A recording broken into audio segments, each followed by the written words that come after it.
Hey there, it's Evan from Grumpy's Greens, and today I'm going to be doing some landscaping here in the front. I'm going to be taking down some grapes, taking down a maple tree, and getting things ready so that I can extend my 25-foot beds here right across through this front yard and increase my production with some more beds for flowers and vegetables instead of grapes that I don't use anyway. So here we go.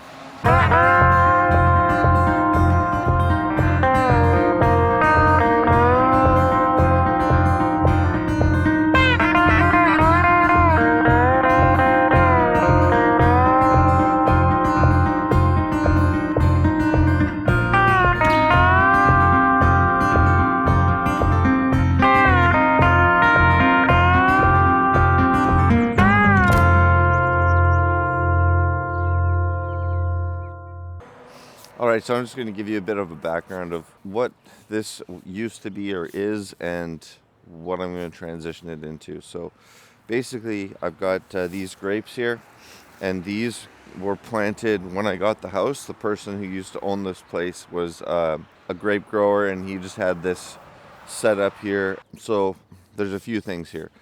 I don't know the variety of the grape. They don't really taste that great. Raccoons typically come and get, and birds typically come and get most of them before I'm able to get to them anyway.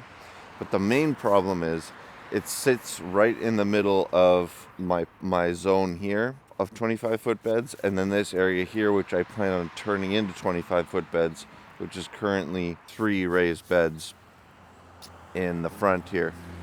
So those raised beds don't really work with my system anymore. I built those when we first moved into the place, and I was still just kind of a hobby gardener. I wasn't doing this professionally. So they don't really fit in with the rest of my 25 to 50 foot bed program, where all of my row covers and landscape fabrics and everything like that are interchangeable between all my beds. These random raised beds raise challenges in terms of extra dimensions that I have to cut for all my fabrics or whatever, and then I also have to do a separate irrigation system for these raised beds. So I'm just done with that, and it's time to streamline this and get this area under better production this year. The other thing is these grapes are extremely fast and vigorous growers. As you can see, like, there's a lot of plant material going on here, and if you know anything about grapes, they grow in a vine and they stretch out like this, and they wrap around and cling on to things. That's how they climb. So unless I was constantly pruning, these grapes would be growing down and into my plot and then clinging on to things that were growing in these beds. Unless I was constantly coming through and pruning, like once every couple of weeks, I'd have to come through and hack this out a little bit to keep it from growing out. So that was a problem. It's just a chore that I'm not really keen on doing anymore. So that's step one. These grapes are coming out. So the other thing I'm going to be doing is, as much as it breaks my heart to do it, I'm going to be taking out this maple here. It's a red maple.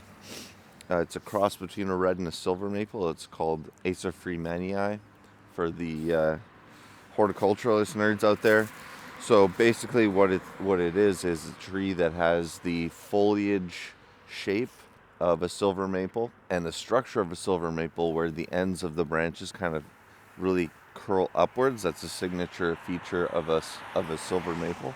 But it's supposed to have the fall color of a red maple, that really bright, vibrant red. However, this is a dud anyway. It doesn't express the red fall color. It has a yellow leaf, and it's got like a black tar fungus. I can't remember the name of the actual fungal disease, but it doesn't hurt the plant, but it doesn't really look that nice on the leaves. Like, they've got these black tar spots, like blotches on the leaves. But the main reason it's got to come down is that it's growing in a way where it's leaning up into the hydro line like that. So what's going to happen is the hydro guys are going to come and do their famous pruning job, where they just kind of chop out a big chunk right in the middle, and you end up with kind of like a Y-shaped tree, because they have no issue with aesthetics. They just want to make sure that it's not hitting the hydro line, which makes sense. So rather than have a big, ugly, misshapen tree in the front yard, I'm just going to take matters into my own hands and take it down. We did plant a Cercidophyllum japonicum, a Katsura tree in the front in its stead. So it's not like we're just going to take out a tree and leave that void. We are replanting. The other problem though with this maple is that maples, they're water hogs. They thrive in moist environments. So what's happening is, as the drip line gets wider and wider here, I've noticed that over the seasons, the crops in this corner of this zone are really starting to struggle to compete for nutrients and water with this tree. If I'm also planning on, increasing production in here, it's going to be the same problem, right? The irrigation's all going to be out of whack because not only does the fence line create more shade back there, so that's all staying wetter, this area gets more sun, plus it's competing with the maple for water. It's just keeps piling on in terms of the adversity those crops are facing. So I'm going to lose the tree, lose the grapes, and then extend this plot so it covers this whole area here. I've already taken out the wood and gotten rid of it. So the lumber's already gone. I'm going to parse out this topsoil, not only in this area, but in some low-lying areas in the backyard of this plot, and reuse all of that. I was growing strawberries here, but they've been overrun by grass and other weeds because I just didn't take care of it last year, and unfortunately it got neglected.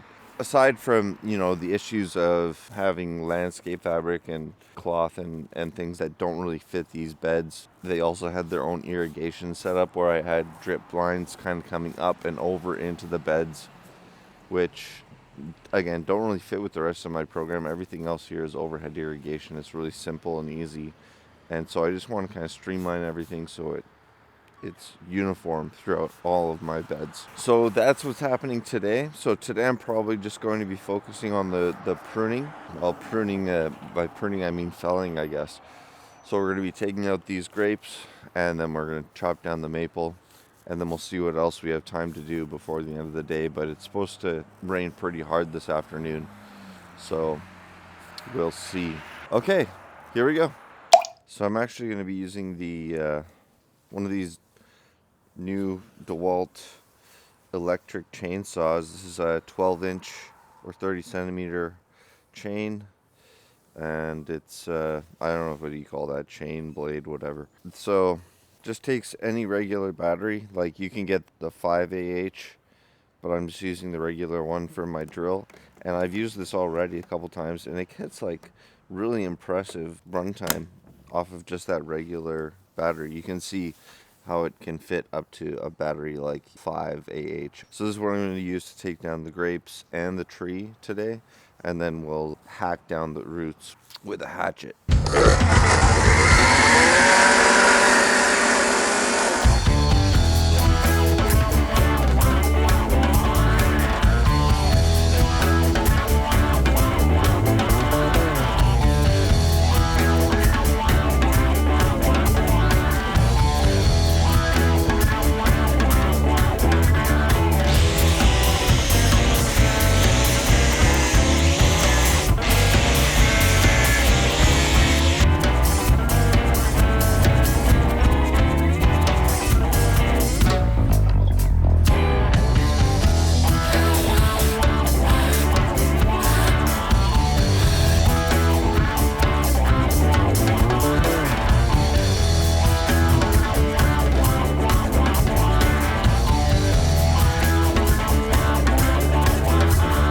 Alright, all the grapes are down.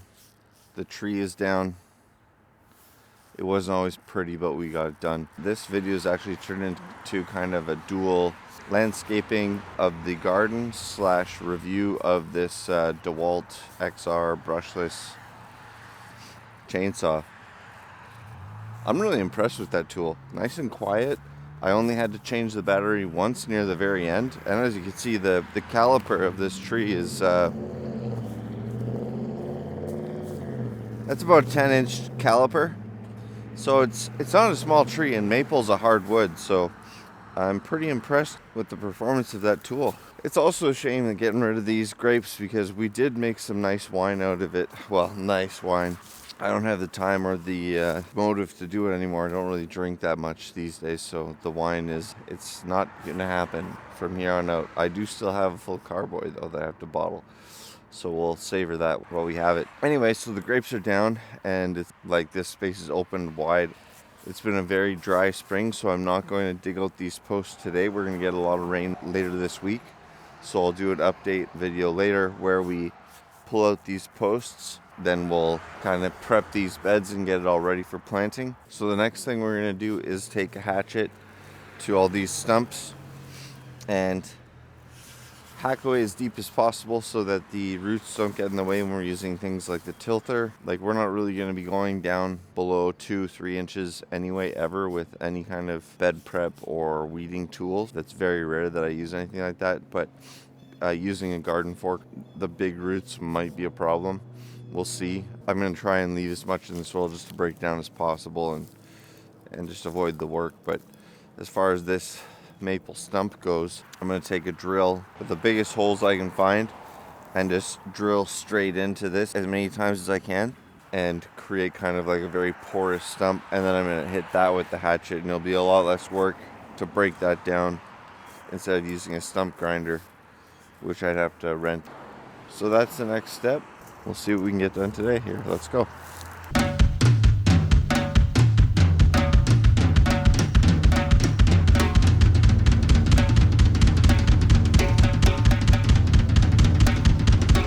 Okay, so as you can see, we've started drilling around the perimeter of it. I'm just going to keep on drilling. The drill goes about 4 inches deep on this stump, and it'll just make it a little easier to hack some of this stump away.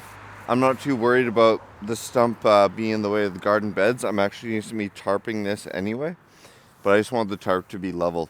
So I'm just going to hack the stump down basically to a point where hopefully there's limited amount of suckers coming out. I'm going to try and get as much of the actual stump out as possible, and then make it flat so that it's not a tripping hazard once I got some tarp laid out over this, and it's not going to rip or tear the tarp. And by tarp, I mean landscape fabric. So that's where it's at. We'll save the rest of this for another video. Like, this isn't going to be too interesting watching me swing an axe and a hatchet and drilling holes for the next 20 minutes. So we'll just call this a day for today's video. And please stay tuned as we continue the repurposing of the front yard here into actual proper beds. Okay, hopefully you enjoyed this video. If you did, please hit the like and subscribe buttons down below, and we'll catch you in the next one. Thanks a lot. Bye.